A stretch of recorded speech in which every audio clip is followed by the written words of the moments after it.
I'm Ani. I was trying to fix my camera so, I would look as good as possible. It's a losing battle at this point. Well, the filters come in handy. Yeah, I hadn't thought of that. I need a few filters there. Thanks for joining me and making time. You guys are in different places, I assume, right? You're not correct. I'm in California. Ani's in California and I'm in Chicago. Oh, okay. Wow. How often do you get together to perform as a duo? Go ahead, Ani. I don't know, a few times a year. I mean, we used to perform a lot as kids, and then when we went to college, we sort of went our separate ways, and now we're doing more and more again. And with this project, we have a lot of things in the works. So yeah, fantastic. Let's talk about the project and the recording itself. Gems from Armenia. Your heritage is Armenian American. The two of you growing up. Tell us what precipitated this album to begin with, and what it's all about, what the theme is behind the album. Well, we've always had it on our horizon to do something like this. We've been approached. Sadie Records has been wanting us to do an album of our heritage. We took a trip to Armenia in 2017, and that really was somewhat of making our heritage quite tangible. We had never been before. We met with a lot of composers, and we went to a lot of concerts, and we performed there as well. And that really was somewhat of a research trip for us musically. And COVID, of all things, was a chance for us to really, it gave us the time to focus and organize our thoughts and what we wanted on the CD. The CD is, essentially a compilation, an imprint of what it means for us to be Armenian. There's many different ways to explain your heritage, culture, food, cuisine, history and landscape. But for us as musicians, the music is really an integral part of what it means for us to be Armenian. This is also kind of a survey of Armenian composers and Armenian classical music. And you begin with those wonderful folk song settings. And I was not that familiar with this composer, Comitas, but maybe you could tell me a little bit about him and how he fits into the history of music in Armenia. Yes, definitely. Comitas, Vartabed Comitas is known as the grandfather of Armenian music. He was trained, I believe, in Germany as a composer, but ended up in the priesthood. And thus the title Vartabed, which is like priest or father in Armenian. And so he took his skills as a composer and went out Bela Bartok style into the villages of Armenia and gathered all the folk songs he could get his ears and eyes on, and he wrote them down, and he wrote down over 3,000 folk songs in this Armenian style. So the flavor of Armenian music that we're so accustomed to now really came from him, Comitas. And so these that we added to the CD, I think we have about 5 of them. They are some of our favorites that we know of. I'm sure there are many that we haven't heard because he wrote down so many, but they're extremely soulful. They're hauntingly beautiful. They really go straight to your heart. Yeah, they really do. And they set the stage for what follows. If you listen to the CD sequentially, the way you have the tracks laid out. Yes. I am curious how you call, thousands of folk songs down to 5, how you chose those 5 in particular. But, well, a couple of them are ones we always heard in church. We afterwards there would be a luncheon in the church hall, and some woman would stand up and sing, and it would always be karunk or apricot tree. So karunk means the crane, and the crane is symbolic of longing for your country, and so yeah, these are a couple of them are ones that we just really had in our ear from childhood. Well, it sounds like it's not just a documentation of Armenian song for the cello and for the piano, but also of your personal history. I mean, how much of what you experienced growing up is tied into this particular recording? Well, again, it's we're second and third generation American Armenians, so we are faced with a different challenge than first generation um, people. I can't help but think about the Ukrainians right now who are being displaced, and when they find themselves in a new country, their challenge is going to be how to adapt. Their children, second generation, third generation, are faced with a new challenge, which is how can we preserve, how can we transport our heritage and translate it into the next generations, into the future generations? How do we explain it to our children? How do we preserve our culture? And this making of the CD was an imprint of just that for us, at least one anyway. We do. We both cook Armenian food. Thanks, Mom. And we don't necessarily speak the language so much, but we understand it here and there. Cuisine is a big part of it, big part of our culture, but music is as well. Yeah, that's wonderful. Were any of these works? I know some of the music was composed for you, the Peter Boyer piece, which is a really interesting take. I want to talk about that a little bit later. But were all these pieces written originally for the cello and for the piano? I know you have a solo piano piece as well, Marta. I do. I just happen to just adore that arrangement. It's just really magnificent. I really felt compelling to put, and I needed to put it on the CD. But Ani, yeah, talk about your cello pieces. Yes, in fact, not too many of the pieces are for cello. A lot of them are arrangements. I'd say maybe half and half of the CD, but some really beautiful and well done arrangements, I'd say. Stuff like Ivan's song of Aznavoorian. That's a very famous melody that I felt really had to be on there. And what's an Armenian CD with Aznavoorian, of course. Yeah. And we have an interesting, one of the biggest pieces on the program on the CD is the Tartarian Sonata. So that is for cello and piano originally. And that is a remarkable sonata, really. I hadn't heard that before.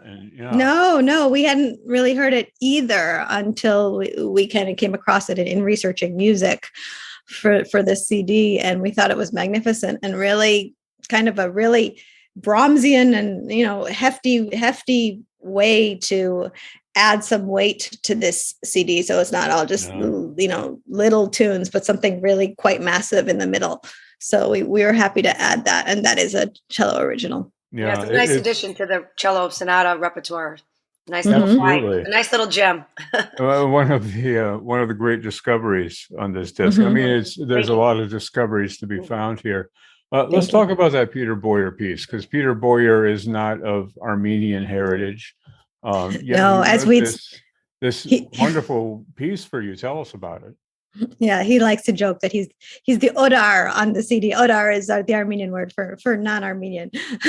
So yes, he is the only non-Armenian on the CD, and I think both he and we were excited to have a little curveball. So Peter Boyer is known for his American sound. He even teaches a course on Copland and Bernstein. He wrote a piece for the Biden inauguration. He's won awards for his massive piece entitled Ellis Island. So he's really, really getting known, or already is known, I should say, for this very American feel. His harmonies are such, those open sounds that you hear in Copland. He has very similar type of harmonic range, and so I got to talking to him a lot over COVID about other projects, and in talking to him about Marta and my CD, he's like, "Well, I'd really love to write you a piece as well." And so we thought for a while, the three of us discussed ways that this could be possible. And we thought if he could write something that was relevant, and what is more relevant to the Armenians than Mount Ararat? This is a symbol. This is supposedly the landing place of Noah's Ark. And it has been such a place of love and conflict for forever for the Armenian people. And it's a remarkable symbol. It's right there when you're in Yerevan. It looms over the entire city.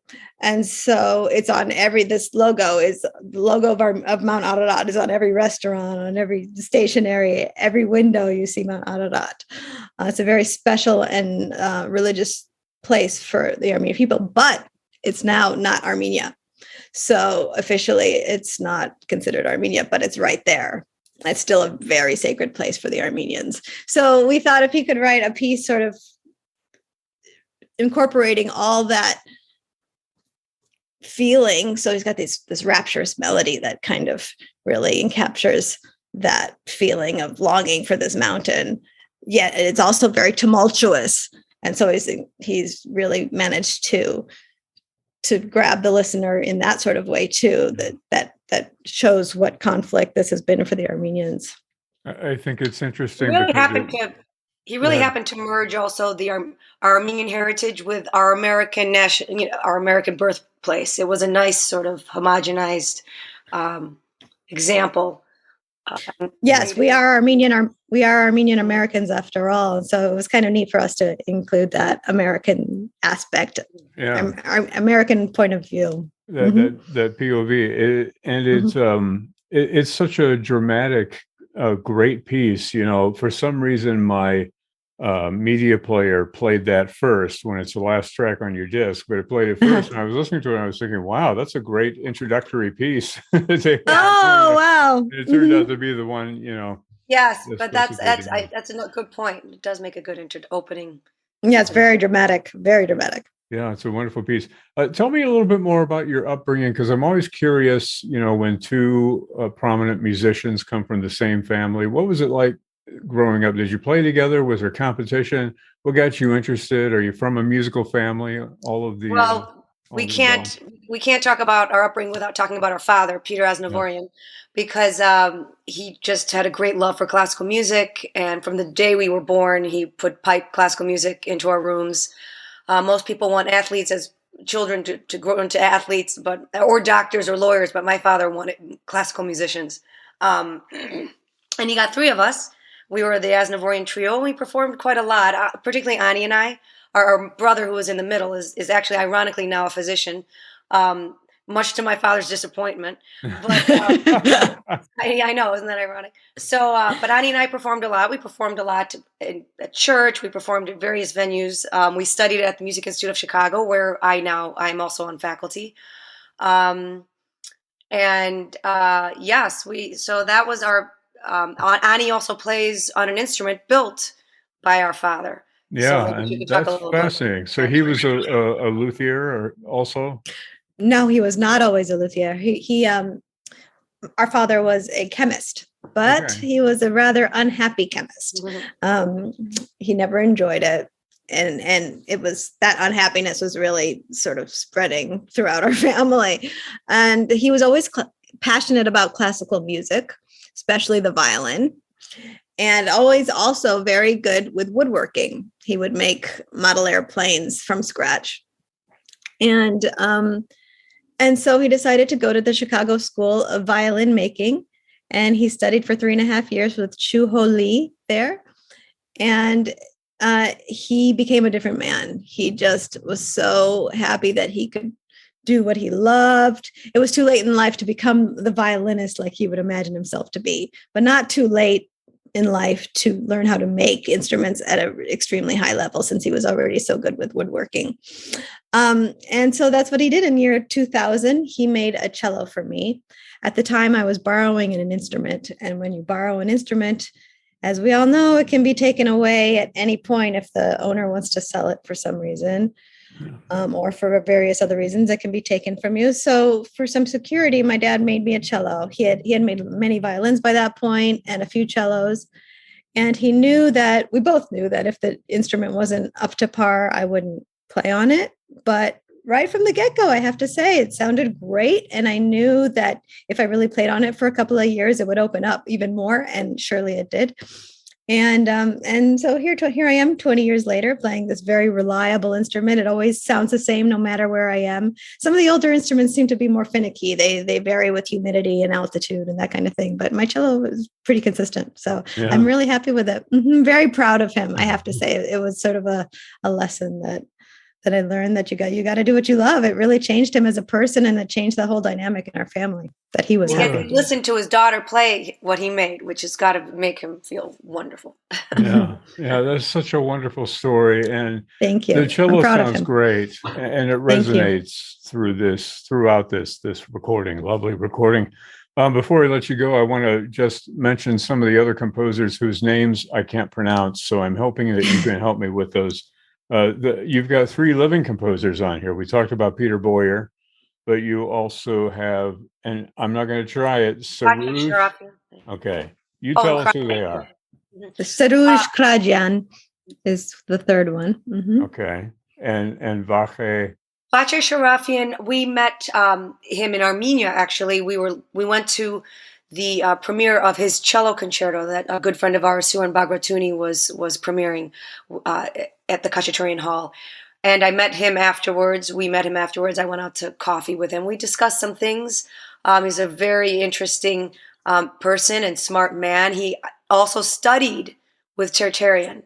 He was a student of Tertarian. So that was interesting to get some, to talk about Tertarian, what he was like, what he was interested in. And if we had a longer interview one day, I would explain some of that to you. But Ani, why don't you tell him about Krajan? Krajan is an Armenian composer who grew up in war-torn Lebanon. And he, one day, Lara St. John, the violinist, who had traveled around and had heard, I forget where she heard this Armenian folk song, or sort of, it's called a troubadour song. And she met Krajan, who now lives in Canada, fairly recently. And she said, "Oh, you're Armenian. Do you know the song that goes like this? I just love this song. It's touched me so much." And she sang him the song. He said, "Know it. Not only do I know it, but in war-torn Lebanon growing up, we used to sit around the table and sing this song to sort of raise our spirits." So Sarouj is such a great arranger and composer. He decided to arrange this song for Lara. So she's recorded this song on her Shiksa CD, which is marvelous. And so we decided I asked Sarouj if we could steal a cello version of it and add it to this. It just seemed like a wonderful addition to our CD. And Sarouj is a wonderful person. He's a good friend. Yeah. Well, there are other composers we haven't talked about, but it's definitely full of, as the title says, gems from Armenia. Thank you. Khachaturian can't have a CD without an Armenian CD without Khachaturian. Well, Babajanian. I have to. But we can't have it at all without Jim Ginsburg and Sadie Records. So yes, absolutely. Thank you. Right. Thank you, Jim. Thank you so much to the both of you, Ani and Marta Aznavoorian, the Aznavoorian duo. Thanks for talking to us about this new CD. Thanks, Brad. Thank you so much. Wonderful to be here. Thank you. Take care. Bye. Bye now.